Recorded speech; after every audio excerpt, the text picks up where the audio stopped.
I have a lot of people who've asked me, well, man, I have a hard enough time taking care of myself and you want to bring a child into this world? Why? I've had an opportunity to watch a lot of children growing up in the hood, growing up in Detroit, where they don't really have the bare essentials. They don't have a warm home. They don't have a loved home. They don't have food. A lot of times they will come to school hungry. We're not bringing our kid into that. You bring a child into the world and he has a lack of resources, man, it's tough, because as we know, society is not what it used to be. But today I want to talk to you guys about what that means to me, the Black husband perspective.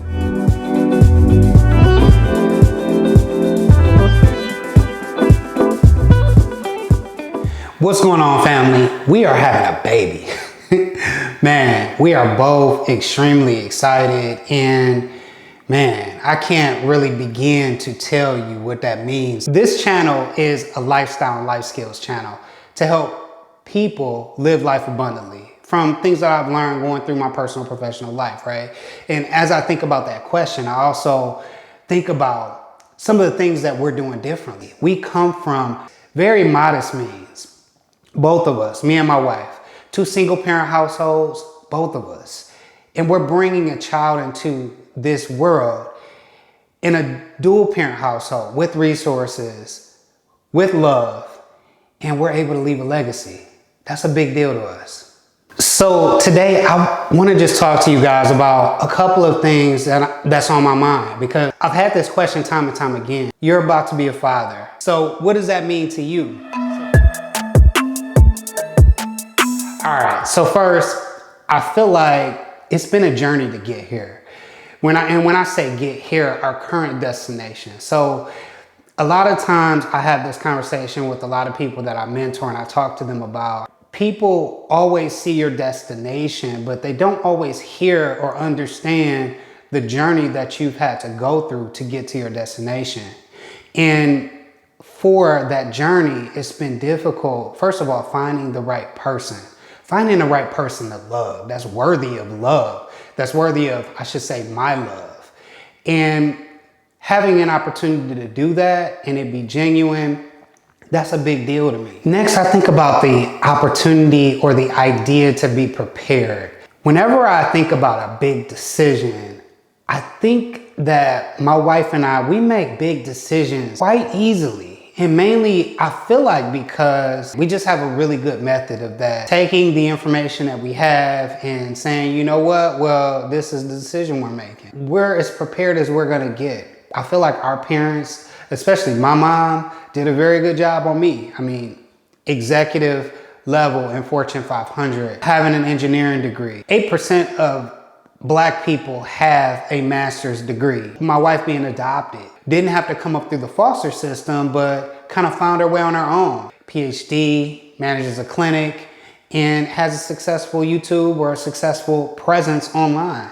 That didn't come from having to twerk in front of a camera. It didn't come from having to scam somebody. It didn't come from having to put people down. I mean, that's a big deal. I think about that, and I think about how grateful I am that I was able to go through those situations and those places and be resilient enough to get to where we are now. So being a future parent, I also think about how everything will crank up. Everything gets more intense. I've had people that have always told me, I'll say those that haven't been as, basically they broke up. Look, they broke up and it didn't work out. They told me when they were getting ready to have kids, at some point in time, they thought that having kids would make things better. They did have kids and it made things get more intense. I know that that's gonna happen. That's something that I think about. But the silver lining in that is that I feel like my wife and I, we have the tools. We did a year and a half, almost 2 years of dating long distance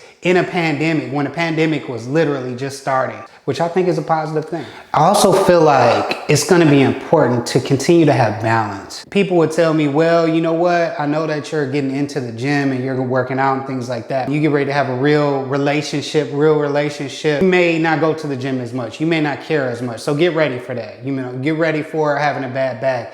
Get ready for not being able to run full speed. Get ready for having a big belly. Get ready for all these things. And I feel like that couldn't be the furthest thing from the truth, because during our relationship, we've look to try and have balance, have date night, have time with one another, right? Have friend time where she gets a chance to go out and kick it with her friends and I get a chance to do the same.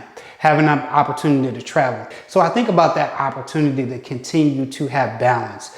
We did it while we were dating, we did it while we were married, and I want to go into future parenthood with the opportunity to have balance there as well. I also think about the uniqueness and how blessed we were to find one another.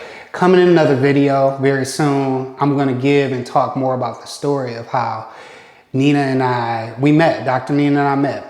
Because I don't really talk about that a lot. You guys kind of just see we got married and here we are, right? But I think about how blessed we were to find one another because when we found each other online, you know, I also think about the fact that, man, I mean, it's like a one in a million chance that you actually find someone and that actually converts from being online. I know people that are dating online right now, and I know it's very frustrating because, I mean, the world is different. You got a lot of these podcasts right now spewing a lot of rhetoric and spewing a lot of negative information. And so I know that it makes things harder for people that are good people who actually want to find people. I also think about the benefits of having a two-parent household because look, I grew up in the hood. A lot of you guys know that. I grew up in Detroit, east side of Detroit.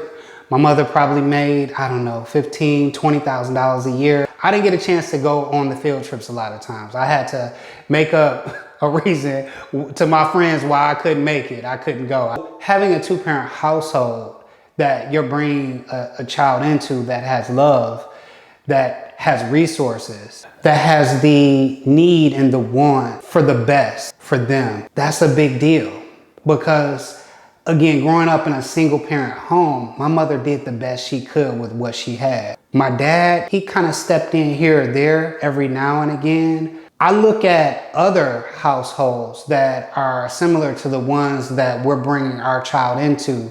And what I've noticed a lot of times is those kids tend to grow up a lot more advanced. Me and one of my buddies, we talk about this a lot, how, you know, we had, I would say almost like peer mentors growing up.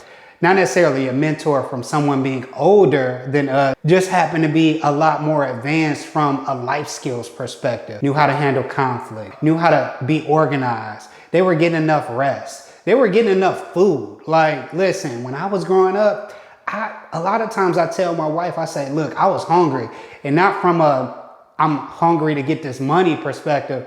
I was hungry. I didn't get a chance to eat as much as I wanted to. And that's something like being able to have the bare necessities, the bare essentials. Sometimes, and I also know this because I've mentored a lot, I've tutored a lot, I've worked in the schools a lot for a lot of at-risk youth, as we call it, right?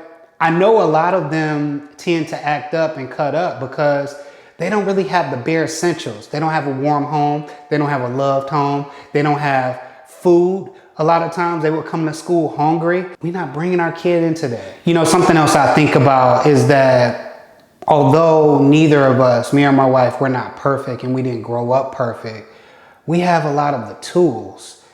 And when it comes back to me thinking about what's important here, this is what I talk to you guys about a lot of times. Although I'm not a mental health professional, being strong mentally and having tools, I always even talk to you guys about, I know the importance of that. And it's mainly because I've been in counseling a lot.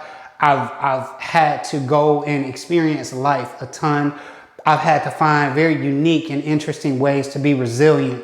And being able to have the tools and being able to be clear and sober enough to teach those tools to someone else, that's just, honestly, that's one of the most powerful things, in my opinion, that can happen for a new human being growing up in today's society. No, we do not want to know the sex of the child until she gives birth.